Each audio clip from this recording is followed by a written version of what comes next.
पहली बात तो यह है कि एक उधार था, अभी तक माइक मेरे हाथ में नहीं आया था।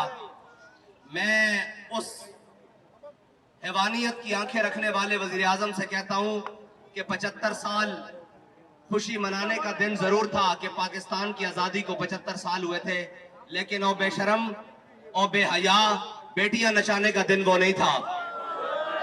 वो बेटियां नचाने का दिन नहीं था, वो शुक्र मनाने का दिन था।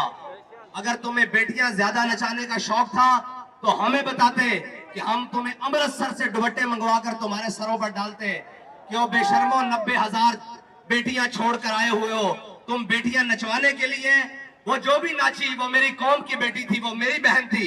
तुम उनके रक्स देखते रहे सामने बैठकर, और वहां बड़े बड़े मुल्ला और बड़े बड़े पंडित वो भी आंखें खोलकर और रक्सो सुरूर की महफिलें नचाते रहे। हमने पाकिस्तान नाचने टापने के लिए नहीं बनाया था। अभी एक ताजा ताजा खबीस जो नाचने टापने वाला है उसको मसा मसा कुर्सी से नीचे उतारा है। हमें ये महसूस होता है कि ये सारा टब्बर ही कंजरों का टोला है। वो पीटीआई की सूरत में हो, वो जनाब पीडीएम की सूरत में हो, इससे तो पता चल चुका है कि ये सारे कंजर तबीयत के हैं। कि जिस दिन हमारे बड़ों ने जिस दिन का ख्वाब देखा था, जिस दिन कुर्बानियां देकर लाखों शहीदों ने अपना खून देकर 14 अगस्त वाले दिन पाकिस्तान हासिल किया था, उस दिन तुम कौम की बेटियां नचाकर कौम को दिखा रहे थे। डूब के नहीं मरे तुम उस दिन, तुम्हें गैरत नहीं आई, कोई जमीन नहीं फटी। सारे सरबराहान मिल्लत और मुल्क रियासत उस वक्त बैठकर अपनी बेटियों का डांस देख रहे थे।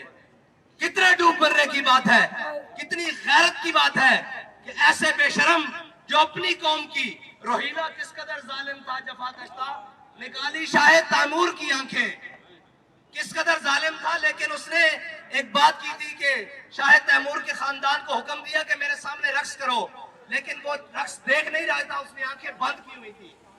वो गैरत देख रहा था। लेकिन तुम जैसा बेगैरत कौन होगा जो आंखें खोल के अपनी मिल्लत की बेटियां नाचती हुई देख रही थी। ये था मेरा पैगाम उसको। और वो दूसरा लानती जो कल तक बददियानत तो था, आज लानतों का मुस्तहिक भी है। और वो कहता है कि सलमान रुश्दी मलून पर जो हमला हुआ है मैं उसका हामी नहीं। मैंने कहा उसका जो हामी नहीं वो हलाली नहीं, पक्का हरामी है।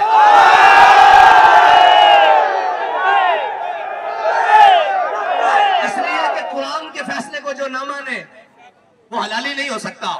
कुरान का फैसला है मलऊनीन ऐनमा सुकिफू उखिजू वकुत्तिलू तक्तीला, जहां मिले पकड़े जाए और फिर क्या करना है, वकुत्तिलू काट के रख देना है।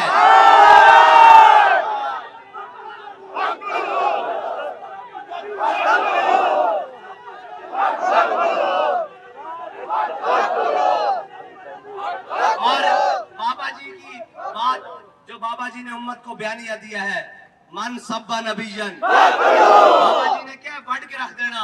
जो शेर दा बच्चे ने 1 सेकंड या 1 मिनट के अंदर, कुछ सेकंड के अंदर 12 वाली खंजर 12वीं वाले दिन आ दे और पूरी उम्मत खुश है। पूरी उम्मत का उसने वजन हल्का की था। और अलामा साहब आप कह रहे थे क्या कि वो कहते हैं कि हमने ये सिर्फ जिहाद नहीं है, ये मजलूमों की मदद करना। कुछ लोगों का ख्याल है कि सिर्फ जिहाद ये नहीं है कि काफिरों को कत्ल करो, बल्कि ये भी है कि मजलूमों की मदद करो। हुजूर के गुस्ताख को कत्ल करना सारे मुसलमान मजलूमों की मदद है।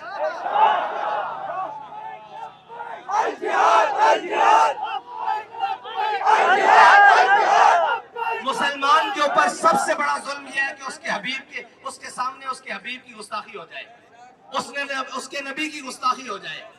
और जब माँ बकाउल उम्मत बादशत में नबी हा, ओए तुझे तो अल्हम्दुलिल्लाह शरीफ पढ़नी नहीं आती, तुझे तो रूहानियत पढ़नी नहीं आती, तुझे क्या पता हो कि उम्मत जिंदा ही नहीं रह सकती जब तक वो अपने हबीब की बदला ना ले। लाख पर्दों में भी, एक मिनट जी, लाख पर्दों में भी छुप कर बैठा हो, जहां गुस्ताख बैठा होगा, इंशाअल्लाह गाजी इल्मुद्दीन का वारिस वही उसको इंशाअल्लाह जाकर पकड़ेगा।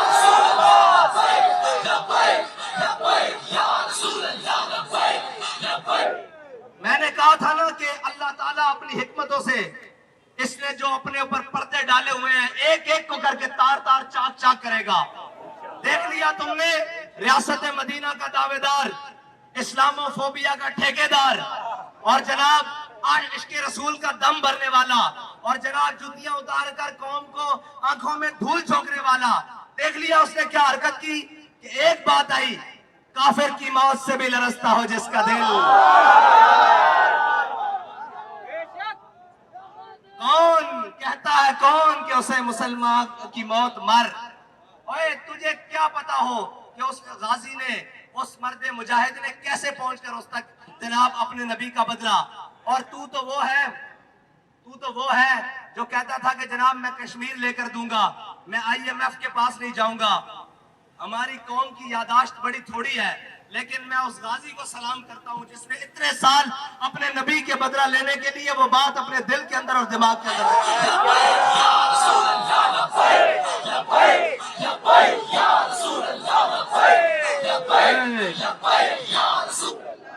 हुजूर सैयद आलम सल्लल्लाहु अलैहि वसल्लम की नामूसे रिसालत के लिए जो काम करे, तू कहता है कि जनाब इसका मैं हामी नहीं हूं इस बात का, तो जो तेरे वो नाचने टापने आजादी वाला एक काम करे, वो जनाब एक, मैंने तो पहले कहा था कि नचन वालियां दे बालां दा बस्ता कार गल नहीं है। अभी तो बहुत सारी मंजिलें बाकी हैं, अजय तक जेल आई सामने। और हमारे बाबा जी तो हमें सबक पढ़ा कर गए हैं कि आती है नरगाए रहजन से सदा, फराज़दार से देख लूं कहीं कारवाने सहर ना हो। हमारे बड़ों ने तो फांसी के फंदे देकर चूमे थे और आंखों पर लगाए थे कि जे यार देना दी मिली सूली झूठा ले लिए, हाँ पीछा ना हटिए। पंजाबी क्या है कि जो यार के नाम का झूला मिले सूली पर भी तो वो ले लेना चाहिए, पीछे क्यों हटे। और यहाँ पर तो सिर्फ आजादी के नाम की एक जनाब FIR कटी है, तो जनाब डेस्क तो व्हील चेयर ते आ गए, एक व्हील चेयर ते बैठे हुए सी जिन्हें पूरी उम्मत नु खिलार देता सी। और बाबा जी कह के गए, तुसी मेरे नाल दोहराना कि ये जबरो कहर नहीं, ये जबरो कहर नहीं, ये जबरो कहर नहीं, ये जबरो कहर नहीं, ये जबरो कहर नहीं, ये जबरो कहर नहीं, ये जबरो कहर नहीं, ये जबरो कहर नहीं, ये जबरो कहर से मुमकिन नहीं जहां बानी। गल्ला करके और सिर्फ नच टप के पुत्र आजादी दी जंगा नहीं लड़िया जांदियां। आजादी दी जंगा लड़न वास्ते खून भी हलाली होना चाहिए। जिसका लीडर बल्कि जिसका कीदड़ जनाब नामूसे रिसालत दे सिपाही दे पीछे न खड़ा हो सके, उस दे कारकुन की आजादी दी जंग लड़नगे। अजे ता एक अंदर गया ते पिछो सब खामोशी हो गई। मैं कहा साढ़े इन्हां कोलों कुछ छोटे बड़े भाई लेके जाते सन ते छोटा कहता सी मेरा भी बेफाम बनया, मैनू भी ले चलो। हाँ जी, 21 साल ले गए ते 18 साल वाला जाके थाने खड़ा हो जाता सी कि यार हुजूर दे नाम ते मैनू भी अंदर कर दो।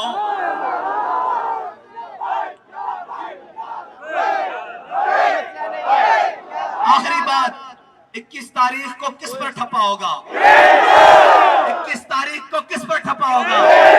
21 तारीख को किस पर ठप्पा होगा? 21 तारीख को किस पर ठप्पा होगा? और कौम पानी के सैलाब में बलोचिस्तान से लेकर शुमाली पंजाब से लेकर जनूबी पंजाब से लेकर ऊपर जनाब सिंध तक कौम डूबी हुई और ये बेगैरत रक्स देख रहे हैं। इंशाअल्लाह इनको उधर से भी निकालना है, इन बेशर्मों को वहां से भी निकालना है, लेकिन उसके लिए आपको क्रेन पर ठप्पा लगाना होगा।